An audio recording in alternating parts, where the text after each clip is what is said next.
5 things you can do when hobbies threaten to overtake your marriage.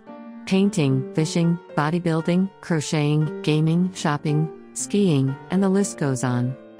Life offers us opportunities to learn and participate in so many wonderful activities and interests, alone or with others, that can fill our days with meaningful, happy, and interesting experiences. However, it is all too easy to become passionate or obsessed with one hobby, all at the expense of other more important priorities in our lives. So, what do you do when your spouse cares more about their hobby than they do about you? You may relate with some of the following examples. The gamer. Andrea came home from work to be greeted by her husband, who didn't look up from his video game, but did manage to squeak out an honest, "Hey, how are you?" to her as she walked into the kitchen. It was the same routine. He worked an early morning shift and got home earlier than she did. She didn't know why it bugged her so much, that he was always playing video games when she came home. It was his time to unwind after a long day after all, but it bugged her a lot.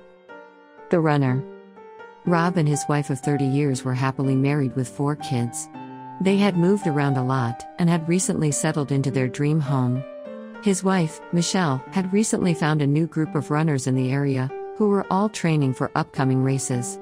She needed friends, and this new group welcomed her immediately. Michelle would get up early every morning to run with her friends, and often spent hours on Saturdays training with them. Rob was starting to feel unsettled about this new running group. He thought perhaps it was due to his own insecurity, since the group had a lot of men in it. Men who shared his wife's passion for running, and men who were a lot more fit than he was. He didn't want to be possessive and tell Michelle that he didn't like her spending so much time with her running friends. But he was starting to feel disconnected in his marriage, and was worried about what to do. Michelle seemed so happy, and she was doing what she loved. Should he really try and stop her? She had found people to connect with, to talk with, and to run with. Rob felt an inner turmoil about what to do, but he was starting to feel like Michelle didn't even need him anymore. The hunter.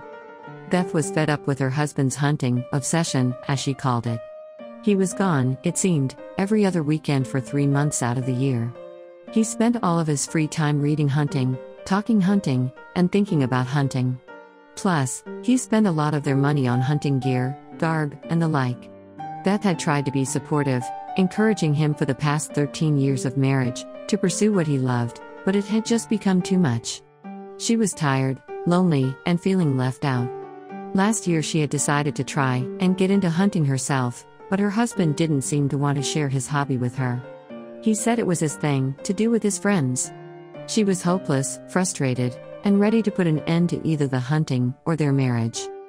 Continued without communication or change, these scenarios could possibly lead to addiction, affairs, and/or divorce, but they don't have to. If you or your spouse have found that your hobbies are taking over, it is time to reevaluate and take a good, deep look at those priorities of yours. What can you do if hobbies are threatening to take over your marriage? 1. Nurture your marriage. What is most important to you and why? If it is your hobby, then your marriage may be lacking the nurturing it currently needs. First things first. Give your marriage and your spouse your best time, your best attention, and your very best self. Share with your spouse instead of your running buddy. Make date night, getaways, and talk rituals mandatory. 2. Find shared interests and hobbies.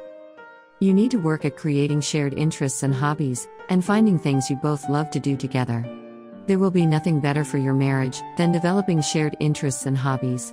As you spend time together side by side, doing what you both love, your relationship will thrive, and your friendship will blossom.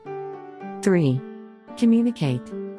The sad part in the examples above is that for Andrea and Rob, they hadn't even let their spouse know that his or her hobby was starting to really bug and worry them.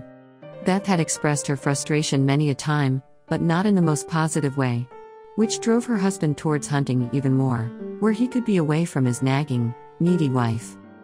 Problems come when couples don't communicate about, or set boundaries regarding personal hobbies and interests. Communicate often about how each of you feel about your personal hobbies, about how much time each of you will spend on your individual hobbies, and about who you will be spending that time with. You both need to feel comfortable and safe with the situation. You may need to set some boundaries to help you both feel safe and connected, even when you are apart. 4. Make connection a priority.